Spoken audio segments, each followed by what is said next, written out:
வணக்கம். அகவிலைப்படி உயர்வு தீபாவளிக்கு அடிக்க போகும் ஜாக்பாட். இதை பற்றி இந்த வீடியோவில் நம்ம ரொம்ப கிளியராக பார்க்கலாம். உண்மையாகவே அகவிலைப்படியை உயர்த்த போகிறாங்களா என்ன அப்படிங்கிறத தான் இப்போ நம்ம பார்க்க போகிறோம்.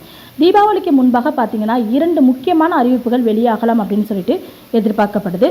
மக்கள் மனதை குளிர்விக்கும் விதமாக 2 அறிவிப்புகள் வெளியாகலாம் என்று கூறவும் படுகிறது. அப்படியாப்பட்ட அறிவிப்புகள் என்னென்ன கவர்மெண்ட்லேருந்து நமக்கு கிடைக்க போகுது அப்படிங்கிறது தான் இந்த வீடியோவில் நம்ம கிளியராக பார்க்க போகிறோம். ஸோ வீடியோவை ஸ்கிப் பண்ணாமல் ஃபஸ்ட்லேருந்து லாஸ்ட் வரைக்கும் பாருங்கள். அப்போ தான் நான் சொல்ல வர தகவல் என்ன அப்படிங்கிறது உங்களுக்கு அண்டர்ஸ்டாண்ட் ஆகும்.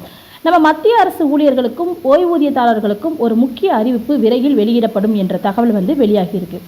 1.2 கோடிக்கும் அதிகமான ஊழியர்கள் மற்றும் ஓய்வூதியதாரர்களுக்கு அகவிலைப்படி, அதாவது டிஏ அப்படின்னு சொல்லுவாங்க இல்லையா, அதுவும் அகவிலை நிவாரணத்தில், அதாவது டிஆர், அந்த நிவாரணத்தில் 3% வரைக்கும் உயர்வானது விரைவில் அறிவிக்கப்படும் அப்படின்னு சொல்லிட்டு எதிர்பார்க்கப்படுது. ஸோ இது சம்பந்தமான சில சைலண்ட் அஃபிஷியலும் நமக்கு வெளியாகிட்டு தான் இருக்குது. ஸோ அதனால் இது எதிர்பார்க்கலாம் அப்படின்னு சொல்கிறாங்க.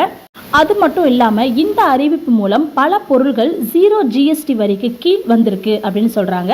அதாவது முன்பு 5%லிருந்து 12% வரிகள் விதிக்கப்பட்ட பொருட்களுக்கு இனி GST கிடையாது என்று அறிவிப்பு வெளியாகிருக்கு.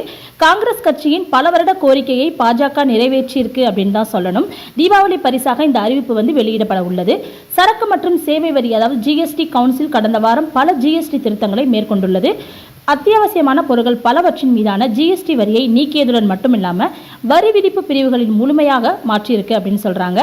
ஸோ செப்டம்பர் 22, 2025 முதல் இந்த மாற்றங்கள் நடைமுறைக்கு வரலாம் அப்படின்னும் அறிவிப்பானது வெளியாகிருக்கு.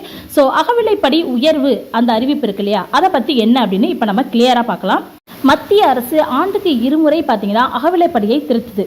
அதே போல் முதல் திருத்தம் ஹோலி பண்டிகைக்கு முன்னதாகவே, அதாவது ஜனவரி டு ஜூன் காலத்திற்கும், இரண்டாவது திருத்தம் பார்த்தீங்கன்னா தீபாவளியொட்டி ஜூலை டு டிசம்பர் காலத்திற்கும் இடையே செய்யப்படும். இது ரெகுலராக நடக்கிறது.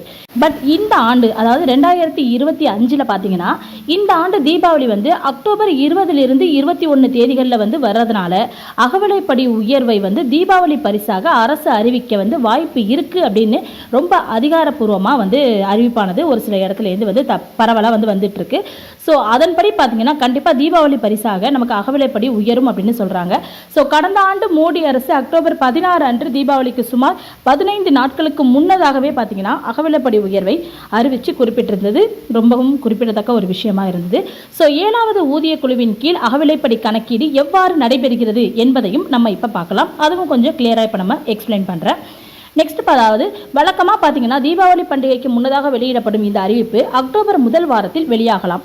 இந்த உயர்வுக்கு பிறகு பார்த்தீங்கன்னா ஊழியர்களின் அகவிலைப்படி 55%லிருந்து 58% உயரும். இந்த அதிகரிப்பு ஜூலை 2025 முதல் முன் தேதியிட்டு அமலுக்கு வரும் அப்படின்னு சொல்கிறாங்க. மேலும் அக்டோபர் மாத ஊதியத்துடன் 3 மாத கால நிலுவைத் தொகையும் உங்களுக்கு வழங்கப்படும் அப்படின்னு சொல்கிறாங்க. ஓகேவா? அதே போல் பார்த்தீங்கன்னா ஊதிய மற்றும் ஓய்வூதிய உதாரணங்கள் மூலம் ஊழியர்கள் மாதந்தோறும் எவ்வளவு கூடுதலாக பெறுவார்கள் என்பதையும் நம்ம இப்போ அறியலாம். ஒரு ஊழியரின் அடிப்படை ஊதியம் 18,000 அப்படின்னு வச்சுக்கோங்க. அதாவது 7வது CBC படி குறைந்தபட்ச அடிப்படை, அதை தான் நம்ம இப்போ சொல்லியிருக்கோம்.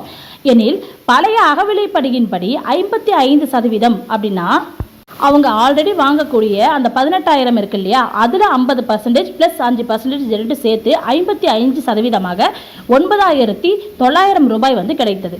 புதிய அகவிலைப்படி 58% அப்படிங்கிறதுனால இவங்களுக்கு 10,440 ரூபாயாக இருக்கும் அப்படின்னு சொல்கிறாங்க. ஒரு எக்ஸாம்பிளுக்கு தான், ஒரு 18,000 சேலரி வாங்குறவங்களுக்கு 58%, இப்போ இவங்க 3% ஏற்றுறாங்க இல்லையா, அதையும் சேர்த்து அகவிலைப்படி வழங்கப்படுது அப்படின்னா அவங்களுக்கு கிடைக்கக்கூடிய அமௌண்ட் பார்த்தீங்கன்னா 10,440 ரூபாயாக இருக்கும்னு சொல்கிறாங்க. அதாவது மாதத்திற்கு சுமார் 540 ரூபா கூடுதலாக கிடைக்கும் அப்படின்னு சொல்கிறாங்க. டோட்டலாக இந்த அகவிலைப்படி உயர்வு எவ்வளவு அப்படிங்கிறத இப்போ நம்ம கிளியராக பார்க்கலாம். 7வது ஊதிய குழுவால் நிர்ணயிக்கப்பட்ட ஒரு விதிகளின் அகவிலைப்படி கணக்கிடப்படுதுன்னு சொல்கிறாங்க. இதில் தொழில்துறை தொழிலாளர்களுக்கான நுகர்வோர் விலை குறியீட்டின் CPI-IWன்னு சொல்லுவாங்க. அதில் 12 மாத சராசரி கணக்கில் கொள்ளப்படுகிறது.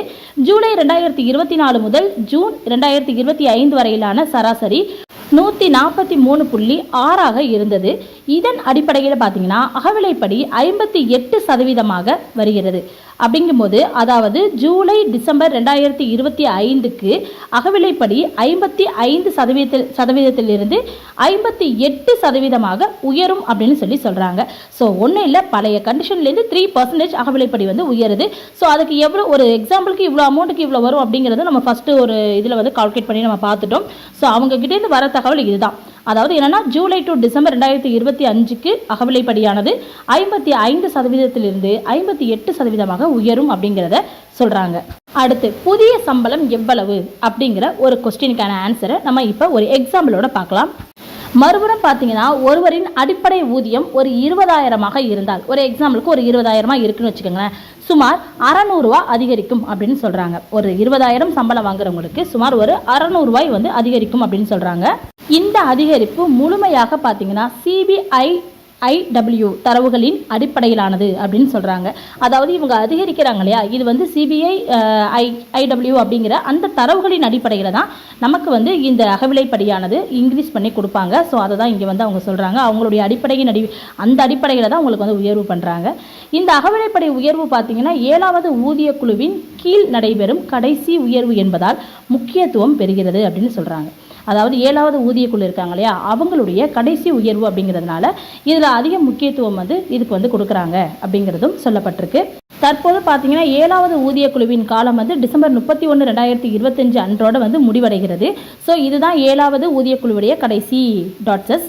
அதுக்கப்புறம் பார்த்தீங்கன்னா 8வது ஊதியக்குழுவுடைய செயல்முறை அரசு எவ்வாறு விரைவுபடுத்த போகிறது அப்படிங்கிறதுல அனைவருடைய கவனமும் ஈர்க்கப்பட்டுள்ளது அப்படின்னு சொல்றாங்க. இப்போ 7வது ஊதியக்குழு முடிஞ்சு நெக்ஸ்ட் 8வது ஊதியக்குழு 2026 ஸ்டார்ட் ஆகுது. ஸோ அப்படி இருக்கும் பொழுது அவங்க எப்படி விரைவுபடுத்த போறாங்க, அவங்க என்ன செய்ய போறாங்க அப்படிங்கிறதுல அனைவருடைய கவனமும் அதை நோக்கி இருக்கு அப்படின்னு சொல்றாங்க. ஸோ இது சம்பந்தமா வேற ஏதாவது தகவல் உங்களுக்கு வந்துச்சு அப்படின்னா நான் கண்டிப்பாக வீடியோ மேக் பண்றேன். ஓகே, நன்றி.